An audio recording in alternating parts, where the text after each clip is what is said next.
They arrived without warning. One moment, the edge of council space was empty.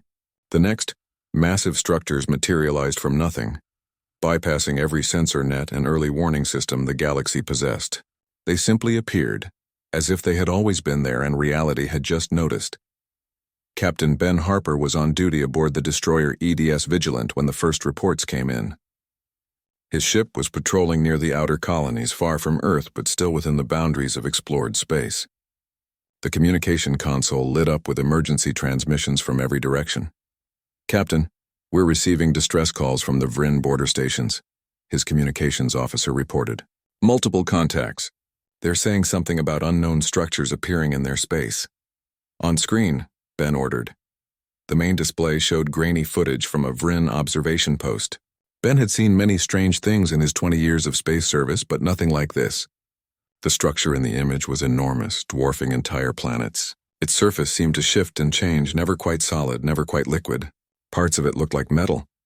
Other parts looked organic. Some sections appeared to exist in multiple places at once. "Get me Admiral Grant," Ben said.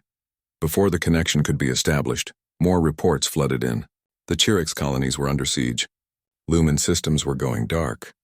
The peaceful Nereids who lived in underwater cities reported that entire planets were being converted into something else. The Vryn Collective, the most powerful military force in the Council, responded first. High Arbiter Zekthon personally commanded the flagship Eternal Dominion. The massive warship, over 5 miles long, carried enough firepower to destroy planets. It represented 10,000 years of military advancement. Ben watched the live feed as the Eternal Dominion approached one of the mysterious structures. The Vryn ship broadcast greetings in all known languages. They offered peaceful contact.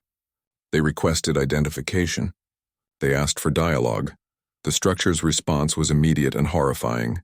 The Eternal Dominion's shields, considered the strongest in the galaxy, simply vanished. Not destroyed or depleted. They just stopped existing.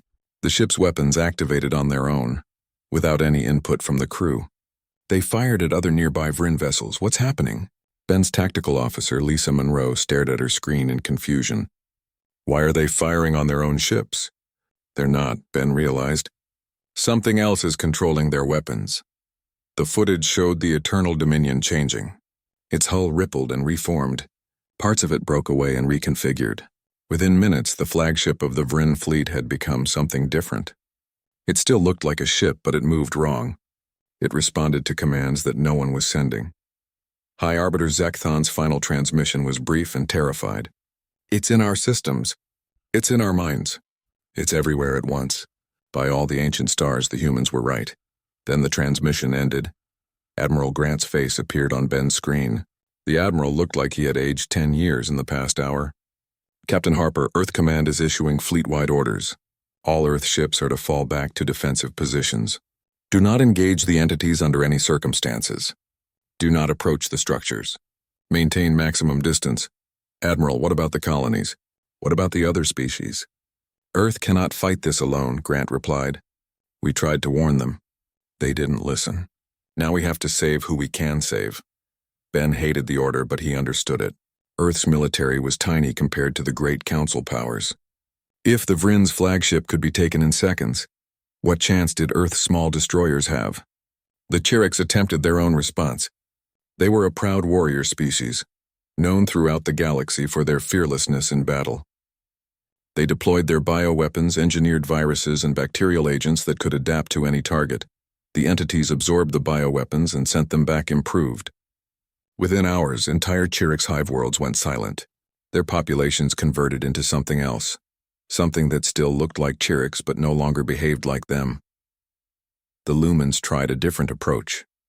As beings made of crystalline light, they attempted to communicate through pure energy patterns. They believed that intelligence could find common ground, that any advanced species could be reasoned with. The entities learned the Lumen language in seconds. They responded to the attempted communication by transforming the Lumen emissaries into twisted versions of themselves. The crystal beings returned to their homeworld, spreading not light but corruption, converting everything they touched. Each species that tried to fight or communicate with the entities suffered the same fate. The technology that made them powerful became weapons against them. The more advanced the civilization, the faster it fell. The entities didn't destroy. They converted. They transformed. They made everything into extensions of themselves. Ben received reports from across council space. The news was uniformly bad. Entire sectors were going dark. Billions of people were being transformed. The great civilizations that had ruled the galaxy for thousands of years were collapsing within days. "Captain," Lisa called out, "we're receiving a transmission from the council. They're calling an emergency session." The remaining council members, those who had survived the initial contact, gathered in a virtual meeting space. Their physical locations were scattered across the galaxy, each hiding in whatever safe harbor they could find. Ben watched the broadcast along with his crew. What remained of the council was a shadow of its former glory. The Vryn had lost 70% of their fleet. The Chiric's homeworlds were all dark. The Lumens existed now only as scattered refugee groups. Species that had been proud and powerful were reduced to desperate survivors, and in their midst a human face appeared on screen. Ambassador Marcus Webb, joining from Earth. One of the Korthax representatives spoke first, his voice heavy with despair. "The Council recognizes Earth's ambassador.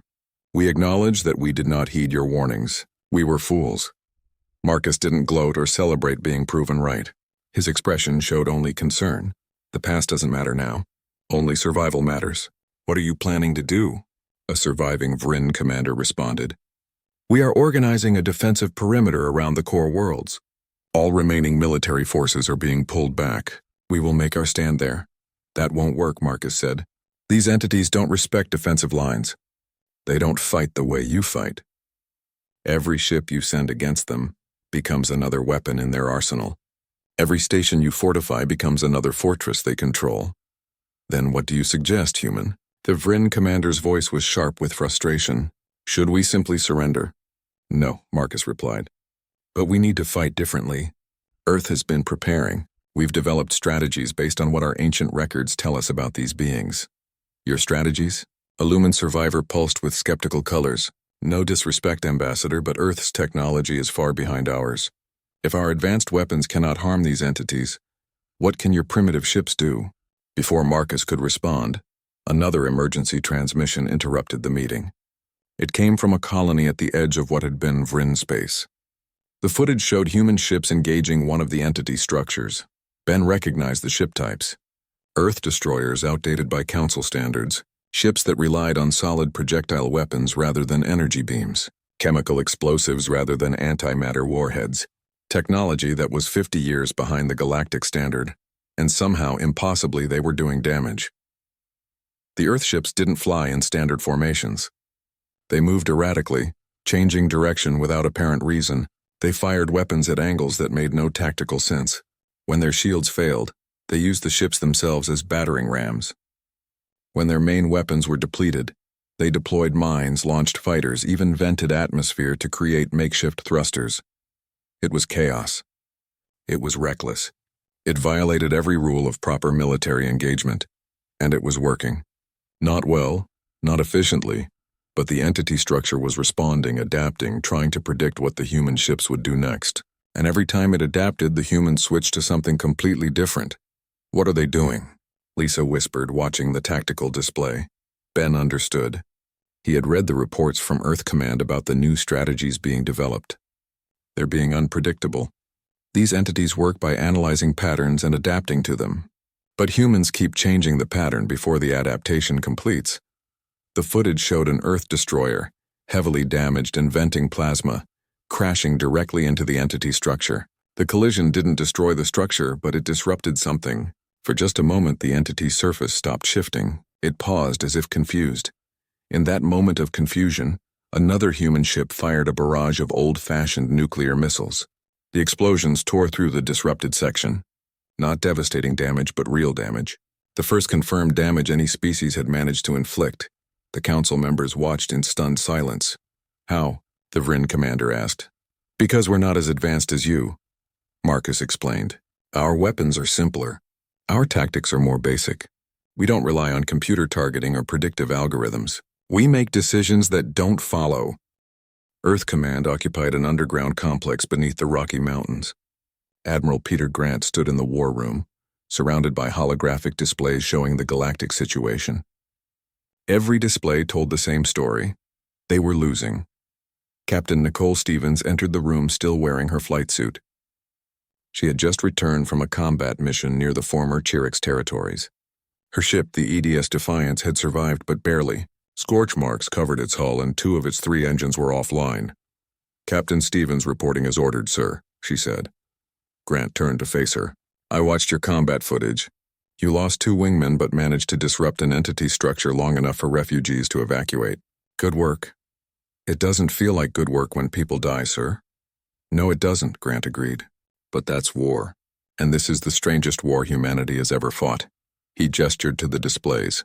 "The Council is calling for a unified defense strategy. They want every surviving species to pool their resources, combine their fleets, and make a coordinated stand at the galactic core. Traditional military thinking. Logical. Sensible. But it won't work," Nicole said. "No, it won't. These entities have already demonstrated they can infiltrate networked systems. They can take control of ships remotely. They can predict tactical movements based on logical decision trees. The more organized and coordinated we are, the easier we make it for them." Grant pulled up a new display. It showed Earth's solar system with numerous ship positions marked. "We're going to try something different. Something that goes against every principle of modern military doctrine." Dr. Helen Carter entered the room at that moment, carrying a stack of data pads. She had been working for 72 hours straight, analyzing ancient texts and comparing them to current combat data. "I've found something," Helen said without preamble. "The ancient records don't just warn about the old ones. They contain instructions, not on how to defeat them, but how to survive them." She activated a holographic display showing cave paintings, stone tablets, and ancient manuscripts from dozens of human cultures. Every one of these sources says the same thing in different ways. The old ones operate on patterns. They analyze, adapt, and overcome. But there's a weakness. "What weakness?" Nicole asked. "Chaos," Helen replied. "Pure, unfiltered chaos." The text described victories won through trickery, through actions that made no sense, through decisions that were completely irrational. In mythology, trickster gods always defeat the powerful ancient beings. Why? Because tricksters are unpredictable. Grant nodded, which matches what we've seen in combat. Human ships using random tactics have been more effective than Council ships using optimal strategies. "It's more than just tactics," Helen continued. "It's about how we think.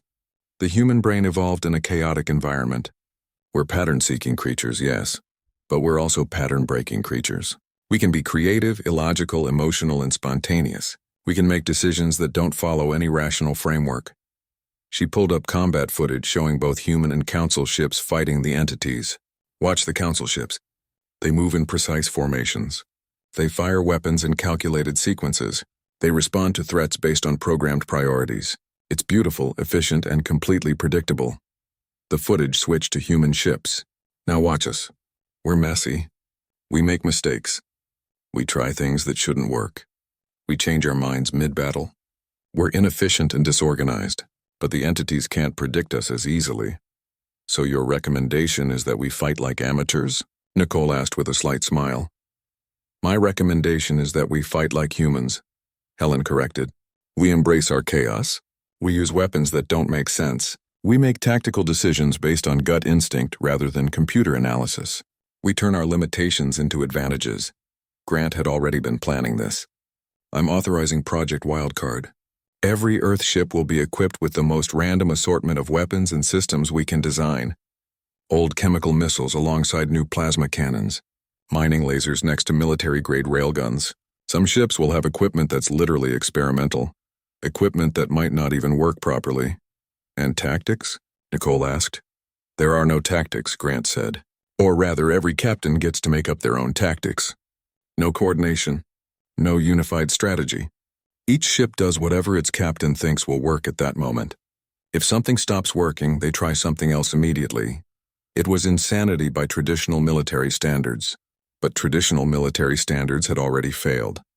Nicole considered this. "Admiral, with respect, this will be incredibly difficult for Council species to adopt. Their military training emphasizes discipline, coordination, and proven strategies. You're asking them to throw all that away." "I'm not asking them," Grant replied. "I'm showing them. Earth will lead by example. If our approach works, others will follow. If it doesn't work, well, we're all dead anyway. He turned to Helen. What else do the ancient texts say? Anything about how the old ones can be stopped? Helen hesitated. There's something, but it's not clear. Multiple sources mention a bargain or an agreement, something that ended the previous encounters. The texts suggest the old ones didn't just leave. They were satisfied with something and chose to go. Satisfied with what? That's the part I haven't figured out yet. The language is metaphorical. It talks about balance, about chaos and order, about a test being passed. I need more time to analyze it. You have as much time as we can buy you, Grant said. Captain Stevens, you'll lead the first wave of the new strategy. Choose 4 more ships to accompany you. Head to the Korthax homeworld. The entities are moving on that system next. Nicole saluted and left to prepare. Grant turned back to the displays showing the collapsing galactic defense. We're one species, one planet, fighting against something that has destroyed civilizations that are thousands of years more advanced than us. The logical response would be to surrender or flee. So thank whatever cosmic force exists that humans have never been very logical. 3 days later, Nicole led her squadron toward Korthax Prime. Along with the Defiance, she commanded 4 other destroyers, Captain Ryan Cross on the Relentless, Captain Ben Harper on the Vigilant, Commander Megan Ward on the Thunderbolt, and Lieutenant Alex Turner on the Hurricane. 5 ships against an entity force that had already absorbed hundreds of Council vessels. All ships, this is Defiance, Nicole transmitted. You've all read the mission brief. We're not here to win a traditional battle. We're here to be as annoying and unpredictable as possible. Make the entities work for every inch of space. Don't follow standard attack patterns. If you think of something crazy, do it. If it starts working, immediately stop doing it and try something else. Ryan's voice came through on the communication channel. I've always wanted to ignore proper military procedure. This is my dream mission. Try not to get too excited, Ben added dryly. We're still trying to stay alive. They entered the Korthax system to find it under heavy assault. 3 entity structures had surrounded the planet. Korthax defense ships fought desperately, but their organized formations were being systematically dismantled. The entities had learned how the Korthax fought. They had adapted to counter every Korthax tactic. All ships weapons free, Nicole ordered. Let's show them something new. The 5 human destroyers scattered in different directions, each captain choosing their own approach. Nicole aimed the Defiance directly at the nearest entity structure and fired her main railgun at full power. Not at any strategic point, just at the center mass. While the entity structure absorbed the kinetic impact, she deployed mining drones that began cutting into its surface with industrial lasers. Mining drones weren't weapons. They were tools meant for asteroid processing. But they worked. Ryan took the Relentless on a spiral course around the second structure, firing randomly as he went. He used torpedoes, then switched to particle beams, then to chemical explosives, then back to torpedoes. No pattern, no rhythm, just constant variation. Ben did something even stranger. He flew the Vigilant straight through the battlefield, broadcasting human music at maximum volume. Opera, rock music, jazz, classical, all mixed together in a chaotic playlist. The entity structures reacted to the sonic data, trying to analyze it for meaning or pattern. Is that Beethoven's Fifth, followed by heavy metal? Megan asked over the channel. Followed by a children's lullaby, Ben confirmed. I'm hoping to give them a headache. If they have anything like a head. Alex took the Hurricane low, skimming close to Korthax Prime's atmosphere. He deployed weather satellites that Earth had been sending to colony worlds. The satellites began broadcasting meteorological data, atmospheric readings, temperature fluctuations. Useless information, but information nonetheless. The entities tried to process it, looking for tactical significance that didn't exist. The Korthax defenders watched in confusion as the human ships performed maneuvers that made no tactical sense. But they noticed something else. The entity structures were responding slower. Their adaptation cycles were being interrupted by the constant chaos. A Korthax commander opened a channel to Nicole. Earth ships, what is your strategy? We cannot support you if we don't understand your battle plan. Dr. Helen Carter hadn't slept in 4 days. Her office at the Xenoarchaeology Institute was covered in papers, data pads, and holographic displays showing ancient texts from every human culture. Coffee cups in various stages of emptiness occupied every flat surface. She was close. She could feel it. The answer was hidden somewhere in these ancient stories. The balance holds, she muttered, reading from a Mayan tablet. The chaotic children remember. We return to sleep. Those words appeared in some form across multiple ancient sources. Different languages, different cultures, different time periods, but the same basic message. Her assistant, a young researcher named Chris Baker, entered with fresh coffee. Dr. Carter, you need to rest. You're going to collapse. I'm fine, Helen said automatically, not looking up from her work. There's a pattern here. I just need to see it. She pulled up footage from recent battles. Human ships fighting the entity structures using chaotic tactics. The entities responding, adapting, but never quite able to predict what humans would do next. Then she pulled up historical records from the last time the entities had visited Earth, 12,000 years ago. The accounts were fragmentary, translated and retranslated over millennia, but they described something similar. Humans fighting beings of immense power, not winning through strength but through unpredictability. They didn't leave because we defeated them, Helen said suddenly. They left because we satisfied them. Chris looked confused. Satisfied them how? Helen started pulling up more files. Look at what the ancient texts say. They talk about tests, about trials, about the old ones seeking something. What if they weren't here to conquer? What if they were here for something else? She typed rapidly, cross-referencing data. The entities operate on patterns. They're beings of pure order, pure logic. They analyze and adapt.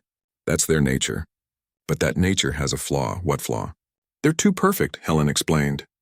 They can adapt to anything logical, anything predictable. But what happens if they become too good at adapting? What if they become so efficient at converting and consuming that nothing can stop them? They'd consume everything, including themselves eventually. Chris sat down, starting to understand. They need a failsafe, something that can interrupt them if they go too far. Exactly, Helen said. And humans are that failsafe. We're the chaos variable, the unpredictable element. We're not strong enough to defeat them, but we're chaotic enough to frustrate them, to slow them down, to make them work for every victory. She pulled up an ancient Sumerian text.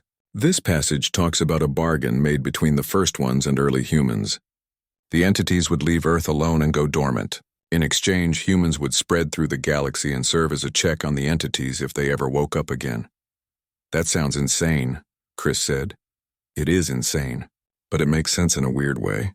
The entities modified human DNA slightly, enhancing our capacity for creativity, irrationality, and emotional thinking. They made us more chaotic on purpose. Then they left, taking their knowledge with them so we'd have to develop slowly, naturally. Helen stood up and paced. The council species developed in this galaxy naturally. They evolved toward logic, efficiency, and order. That's why their civilizations became so advanced. But it's also why they fell so quickly to the entities. They're too predictable. But humans evolved differently, Chris said, following her logic. We evolved on Earth, a planet that the entities had already visited and modified. They left genetic markers in us. They left stories to help us remember. And now, thousands of years later, those genetic modifications and those ancient stories are saving the galaxy. Helen finished. She grabbed her communication device. I need to contact Admiral Grant immediately. At Earth Command, Admiral Grant listened to Helen's theory with growing understanding. So you're saying the entities aren't trying to destroy us? They're testing us? Not testing, Helen corrected. They're doing what they're designed to do. They consume, convert, and expand. That's their nature. But they also know their nature is dangerous. So they built in a failsafe. Us. Humans. The one species that's chaotic enough to slow them down. But we're still losing ships, Grant pointed out. People are still dying. Because we're not going far enough, Helen said. We're using chaos as a tactic. We need to use it as a strategy. We need to overwhelm them with pure human chaos, not just in battle, but in everything. Grant considered this. What do you suggest? Broadcast everything that makes us human, Helen said. Our art, our music, our literature, our emotions, our arguments, our contradictions. Send them the complete noise of human civilization. Make them process the fact that humans can believe in science and magic at the same time. That we can be logical and emotional. That we create beauty and destruction with equal passion. She pulled up data showing how the entities processed information. They're trying to understand us. They're trying to find our pattern.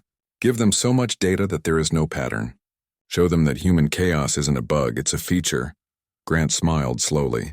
You want to information warfare them to death? I want to give them such a headache that they remember why they went to sleep in the first place, Helen replied. The order went out across the human fleet. Every ship began broadcasting. Not military data or tactical information, but human culture. Music from every genre and time period. Art from cave paintings to digital masterpieces. Poetry, novels, plays, movies, television shows. Scientific papers and religious texts. Philosophical arguments and comedy routines. They broadcast human emotions. Recordings of people laughing, crying, arguing, celebrating. They sent mathematical proofs and logical paradoxes. They transmitted random number generators and ordered sequences. They flooded the entities with the pure, unfiltered noise of humanity. Captain Nicole Stevens, commanding the Defiance near the battle lines, watched as the entity structures began to react. Their surfaces rippled and shifted faster than before. They seemed confused, overwhelmed by the amount of contradictory information. All ships increase broadcast strength, Nicole ordered. Give them everything. Every piece of data, every emotional recording, every random thought. Don't hold anything back. Captain Ben Harper on the Vigilant added his own contribution.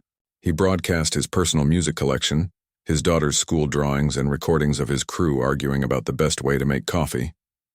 Completely useless information, but it was authentically human. Across the galaxy, other species watched in confusion as humans flooded the communication networks with chaos. The few surviving council members, still gathered in their virtual meeting space, demanded answers. Ambassador Marcus Webb stood before them. We're showing the entities who we are. We're reminding them why they left Earth alone 12,000 years ago. We made a bargain with them, even if we don't fully remember it. They modified us to be their failsafe, their chaos variable, and now we're fulfilling that role. You're transmitting noise and calling it strategy, a Vryn commander protested. We're transmitting humanity, Marcus corrected. And it's working, watch. The displays showed entity structures across the galaxy beginning to withdraw. Not all at once, but systematically. They weren't being destroyed or defeated. They were choosing to leave. On Outpost 7, Jake Morrison and Amy Rodriguez monitored the entity's movements. They're pulling back toward the galactic rim, Amy reported. Same trajectory as their arrival, but in reverse. Are they retreating? Jake asked. I don't think so, Amy said, studying the data. It's more like they're satisfied. Like they found what they were looking for and now they're leaving. A new signal began broadcasting from the entity structures. Amy worked quickly to decode it. The message was brief, encoded in the same ancient symbols that had appeared in the original warning beacon. What does it say? Jake asked. Amy translated slowly. The chaotic children remember. The balance holds. We return to sleep. On Earth, Helen received the same message. She felt tears running down her face, though she couldn't explain exactly why.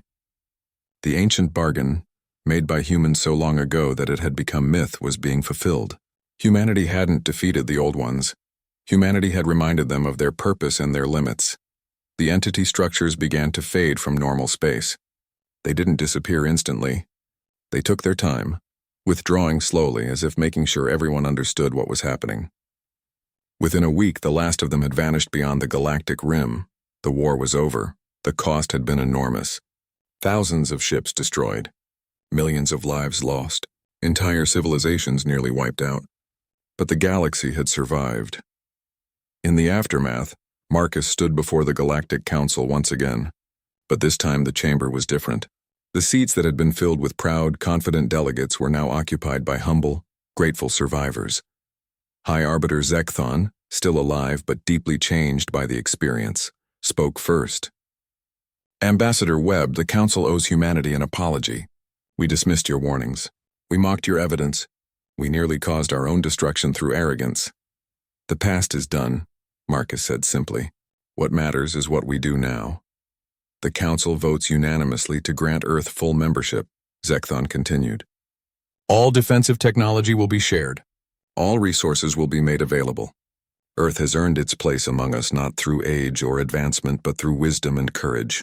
With respect. Jake Morrison's coffee had gone cold 2 hours ago, but he barely noticed. His eyes stayed fixed on the monitor screen in front of him. Numbers scrolled past, showing data from the deep space sensors that Outpost 7 maintained at the edge of explored space. Something was wrong with the readings. Amy, can you take a look at this? He called across the control room. Dr. Amy Rodriguez pushed away from her workstation and walked over. She was the station's lead astrophysicist, brought out to this remote location specifically because she had a talent for spotting patterns that others missed. She leaned over Jake's shoulder and studied the screen. "That's odd," she muttered. "What sector is this from?" "Beyond the rim," Jake replied. "About 300 light-years past the farthest colony. I thought it was equipment malfunction at first, but I've run diagnostics twice. Everything checks out."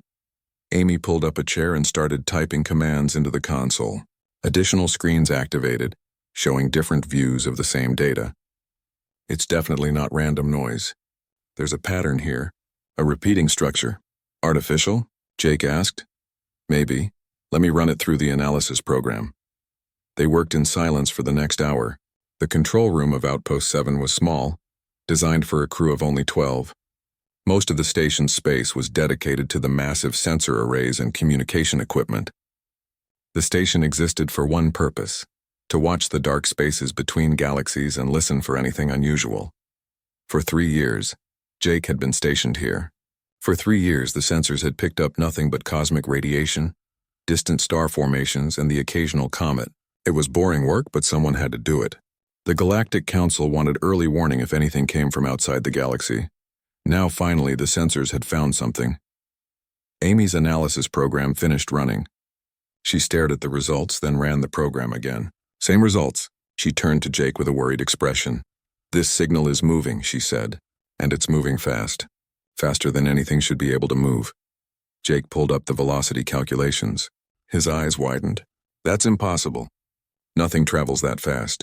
Even with the best faster-than-light drives, you can't exceed 100 times light speed. This is showing thousands of times light speed." "I know what the readings say," Amy replied, "but the math doesn't lie. Whatever is producing this signal is approaching the galaxy at impossible speeds." She transferred the data to the main display screen. A 3-dimensional map of space appeared, showing the galaxy as a spiral of stars. At the edge, a red dot indicated the source of the signal. As they watched, the dot moved closer. "How long until it reaches Council space?" Jake asked. Amy did quick calculations.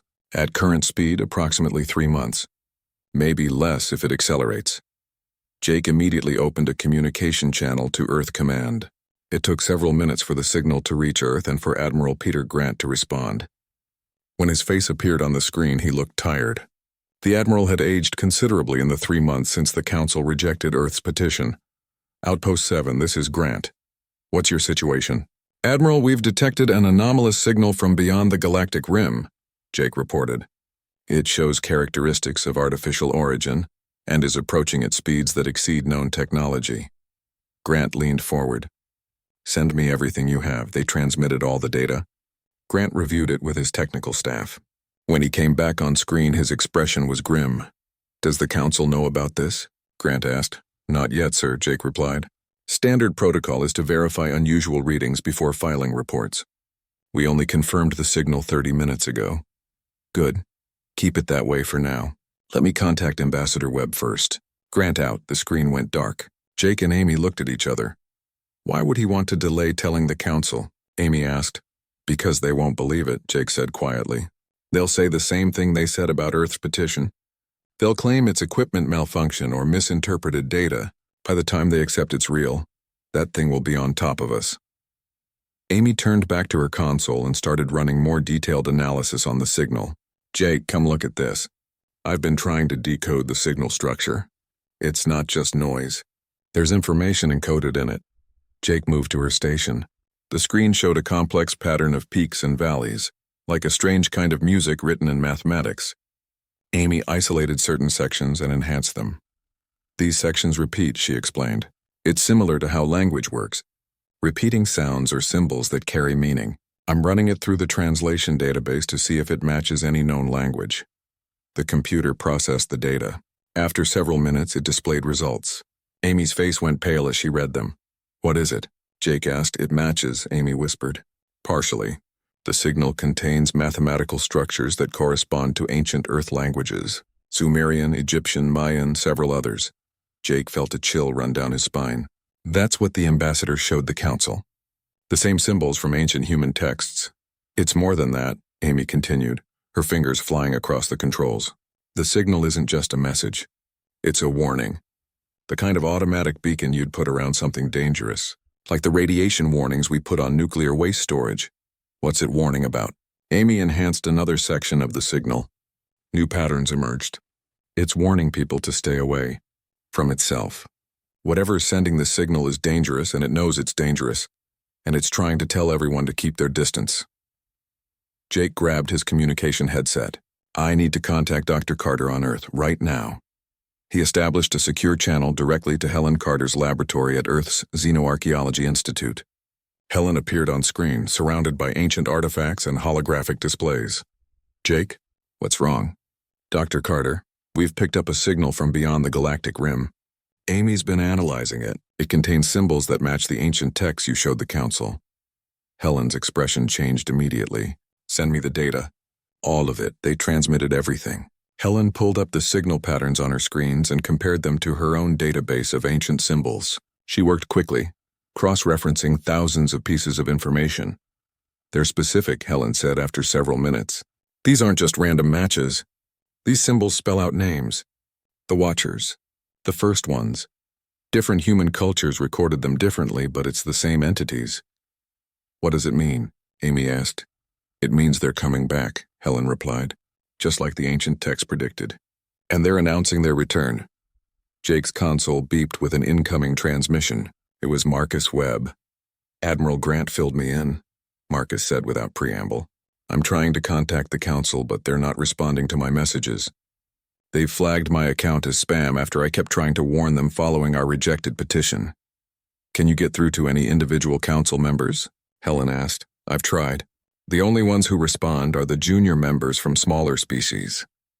The major players like the Vryn and Lumens aren't accepting my calls. On Amy's screen, the red dot continued to move closer to the galaxy. It had accelerated. 3 months had become 2 months, maybe less. We need to prepare, Marcus said. Admiral Grant is retrofitting every Earthship with new weapons. We're pulling together every defense we can build. But we're one species. We need the Council's fleet. They won't mobilize without proof, Helen said. And by the time they see proof with their own eyes, it will be too late. Jake had an idea. What if we give them proof they can't ignore? Outpost 7 is on the edge of Council space. When that signal gets closer, everyone's sensors will pick it up. But right now, we're the only ones watching this deep into empty space. You want to broadcast the data to everyone, Amy said, catching on, not just the Council leadership. Every ship, every station, every planet with a receiver? Exactly, Jake replied. Make it public. Put it on every news network. Force the Council to respond. Marcus considered this. It could work, or it could cause mass panic. If billions of civilians suddenly learn that something dangerous is approaching and their governments knew nothing about it, chaos could spread fast. We're out of good options, Helen said. We tried the official channels. They shut us down. Maybe it's time to go around them. Marcus made his decision. Do it, broadcast everything. I'll coordinate with Earth's media networks to provide context. We'll tell the whole story. The ancient warnings, the evidence, the Council's rejection of our petition, and now this signal. Let the people decide if they want their leaders to take action. Jake and Amy spent the next hour preparing the data package. They included everything. The raw sensor readings, the decoded signal patterns, the correlation with ancient Earth symbols, the velocity calculations, and projections for when the source would reach inhabited space. They sent it everywhere. To news networks across Council space, to independent researchers, to civilian science organizations, to anyone with a receiver capable of picking up the transmission. Within hours, the story exploded across the galaxy. News anchors from dozens of species reported on the mysterious signal. Scientists debated its meaning. Civilians demanded answers from their governments. The Council could no longer ignore or dismiss the issue. The station floated above Arcturus Prime like a massive wheel in space. Its metal surface reflected the blue light from the planet below. Inside the main chamber, representatives from 47 different alien species waited for the meeting to begin. Some sat in chairs. Others floated in special containers filled with liquid. A few stood on multiple legs, their bodies covered in scales or fur or something else entirely.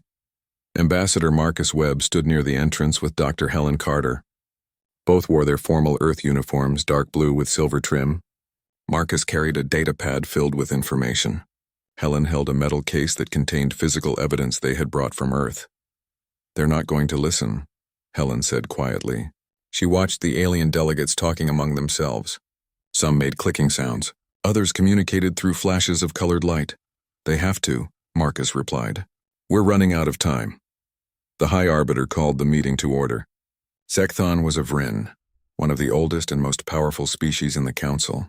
His body looked like a combination of insect and machine, with metallic plates covering organic tissue.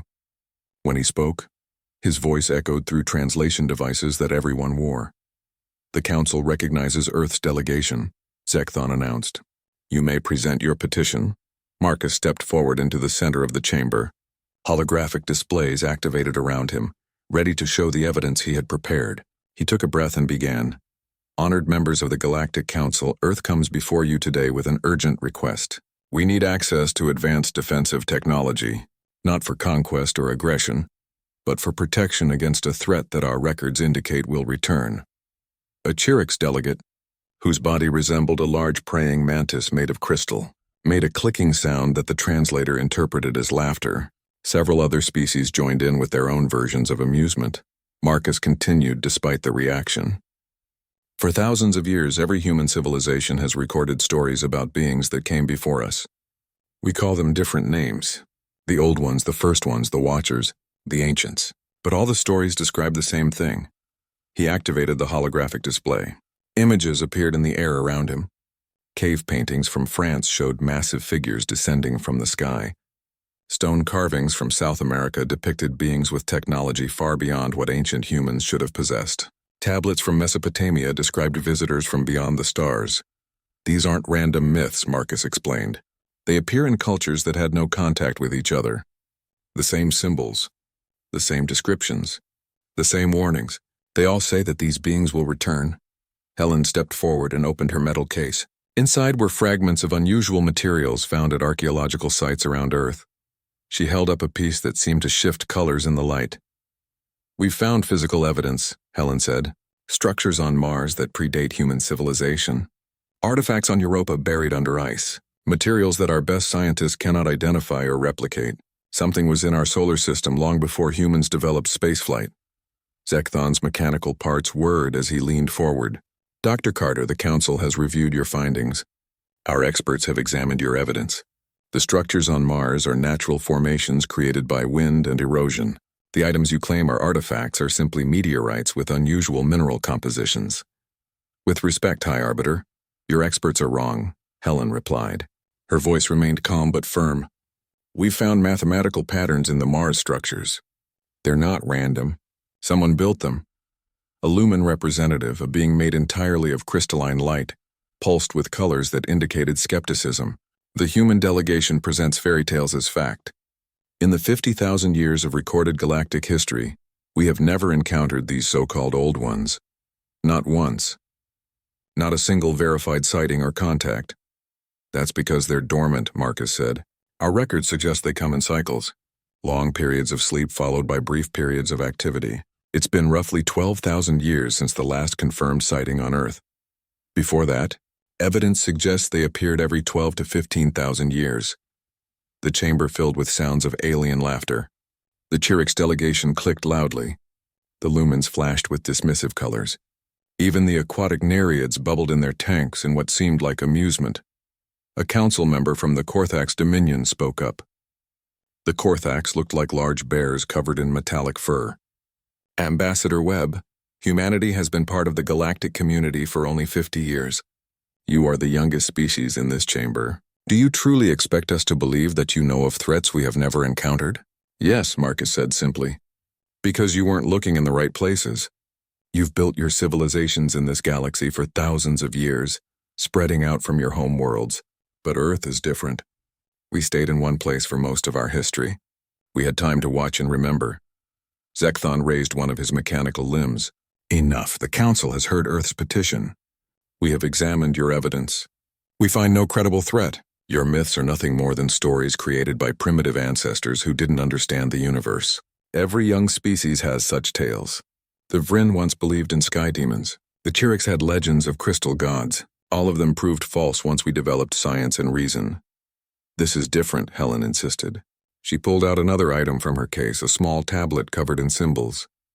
This was found in a sealed chamber beneath the ocean. It's been carbon dated to 50,000 years ago. Humans didn't exist in our current form back then. Yet these symbols match writing systems that wouldn't be invented for another 40,000 years. How do you explain that? Ancient humans were more advanced than you realize, a Lumen delegate responded. Or perhaps your dating methods are flawed. The Council cannot base defensive policy on questionable artifacts and folklore. Marcus felt frustration building but kept his expression neutral. We're not asking you to take our word for it. We're asking for the tools to defend ourselves when the time comes. If we're wrong, then we've wasted resources on defenses we'll never need.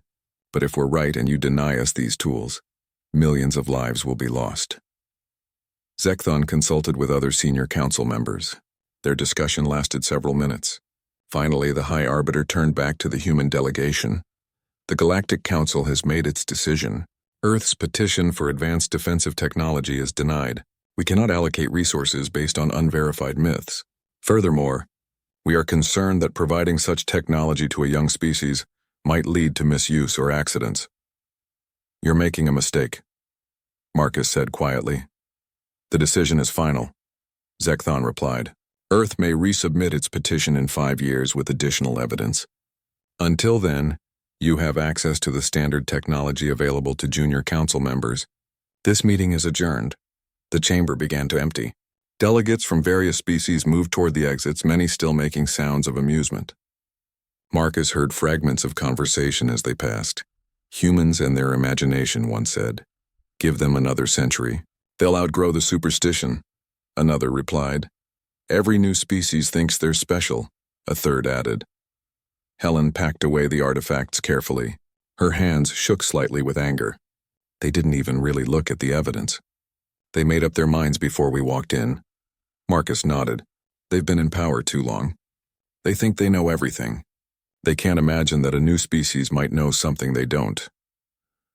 As they walked toward the transport bay, Marcus noticed a small group of delegates from minor species watching them. These were races that had joined the council more recently, species that still remembered what it was like to be dismissed and underestimated. A few nodded respectfully. One even made a gesture that might have been sympathetic. On the transport ship back to Earth, Marcus stared out the window at the stars. Helen sat across from him, reviewing their data for the 100th time. What do we do now? She asked. We prepare, Marcus said. We use what we have. We get creative, and we pray that we have enough time. Do you really think they're coming? Helen asked. The old ones? Or is there a chance the council is right and it's just stories? Marcus pulled out his personal data pad. On it was a photo of a cave painting from Australia. The painting showed massive structures descending from the sky, with small human figures running below. It was over 30,000 years old. My great-grandmother told me stories when I was a child, Marcus said. Her grandmother told her, who heard them from her grandmother, going back generations. Stories about the sky people who came before. When I became an archaeologist, I thought they were just family legends. Then I started finding the same stories everywhere I looked. Different continents, different cultures, different time periods, all saying the same thing. He looked up at Helen. I think our ancestors tried to warn us. They left clues everywhere in every way they could think of. They wanted us to remember, and we need to honor that, whether the council believes us or not. The transport ship jumped to faster than light speed. Earth was 3 days away. 3 days to figure out how to protect their home world with